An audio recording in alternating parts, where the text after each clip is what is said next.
Hey everyone, it's Matt, and today we're going to be taking a look at Starfield mods for the Xbox. However, instead of looking at some new mods, we're going to be looking at some issues that have been popping up because of the Free Lanes update. I've only come across a few in my list that are actually causing issues. So in this video, I wanted to go over how to update your mods, or the best way to do so, as well as the couple mods that are causing issues for me, and a couple things I did with my current list.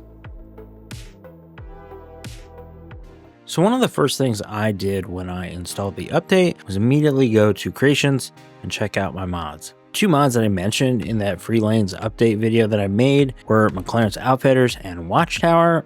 So I was going to check to see if there were updates for those. And this goes for any mod, but if you look in your load order and pull that up, you will see the version number listed where that entry for that mod is. And if you want to see the latest version of that mod, you can go to Bethesda.net. You can search for that mod or log in and then look at your library, and you'll be able to see when the mod was last updated as well as the version number.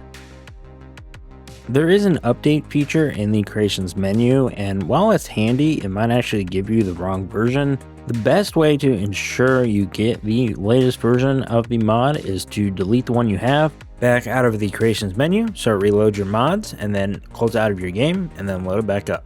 And then just go back to the mod page and re-download it. With McLaren's, there is another perk slot that was added with the Free Lanes update, and you're not going to be able to actually take off some of the newer perks that were added into the game off of a piece of gear and put that in your bank. But outside of that, the mod isn't going to cause any issues for you, or shouldn't. If you ever run into any issues with those mods, you can always go to the Kinggath Creations website or check them out on Discord. With Watchtower, that is also fine. The only thing that you're not going to want to do is go into cruise mode with your fleet, because that could probably crash your game. I tried it after making a hard save, by the way, and while I didn't crash, just try not to do that. In fact, you can turn your fleet off in these settings, so you can turn your fleet off to not even show up unless you're actually fighting Watchtower, probably the best case right now.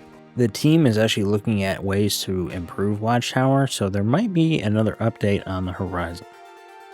The porter that actually brought StarUI to console for us split this out into several different parts, so if you only wanted to use certain things from StarUI, you could do that. It seems like with the Free Lanes update that this actually broke the StarUI HUD, but this could be dependent on other user interface mods. More on that at the end of this section. You might see shades of it working here and there, but for the most part, you are back to using the vanilla HUD, which is not a huge deal. Your first thought might be, no worries, I'll just remove it until there's a new update. Well, a couple things there. If you try to remove it or disable the mod, you're going to get all these errors up on your screen. You could try dumping your entire list by clearing your reserve space, but as this is already on your save, there's a chance that this will probably stick around. If you have a save where you know you didn't have StarUI active and you want to load that one, feel free to delete the mod out of your load order for the time being and then revert back to that save and see if you're all good. I only saw the errors actually pop up when I disabled the StarUI HUD.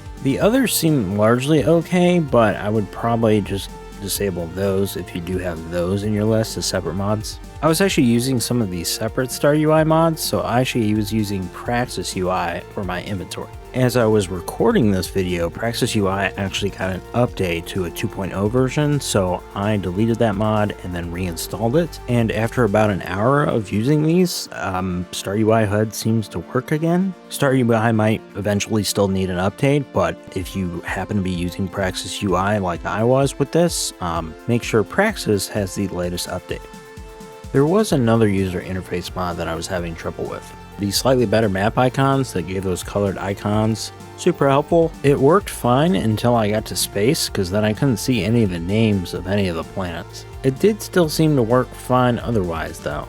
If this mod gets an update to work with Free Lanes, I would love that. So if you use this mod and you're also noticing this, you're not alone.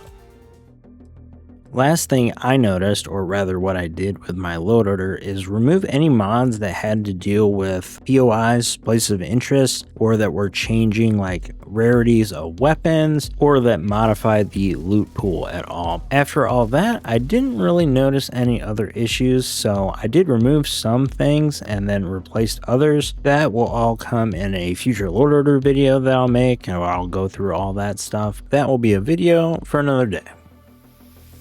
That is going to do it for me. Thank you so much for watching. I hope this helped you out if you haven't jumped into Starfield just yet after the free lanes update. And if you have, hopefully this brings some clarity to a few things. If you've noticed anything weird with any of the mods that you're using in your list, feel free to put those in the comments down below. But with all that, I will see you all in the next video. Bye.